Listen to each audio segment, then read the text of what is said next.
Poetry's been a part of my life almost from the very beginning of my life. As a young person, I remember seeing this anthology, Nomo, around the house. And it was probably one of my sister's books. And the anthology was an anthology of Black American writers. And my earliest forays into poetry were probably things that rhymed at church. And then I feel really fortunate that I was in Chicago with a rich literary tradition, and that in my high school years, there were great things happening on the West Side at Malcolm X during Kwanzaa, and then there was an emerging poetry scene that I eventually became part of.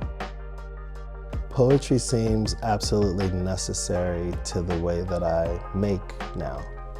Often when I'm thinking about an exhibition, I start by writing songs, poems, short verse, and that language work is the thing that kind of helps to open up the creative world. Whenever I think about the Black Madonna, I first think about my mom. And I decided that Black Madonna would be an interesting way to introduce my adult poetic self to the Poetry Foundation and to Chicago, because grief and mourning has been such a big part of my adult life.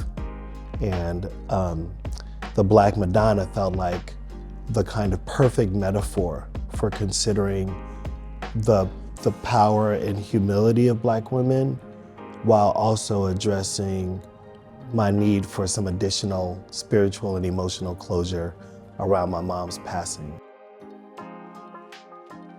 For the person who doesn't know where to start with poetry or feels like it's some faraway project, I think that we have to remember that all of our contemporary music is written language that's trying to be expressive. I think people are inherently poetic. Can we identify how poetry shows up in our everyday lives? It's not whether or not it's around us. It's being able to see poetry where it lives.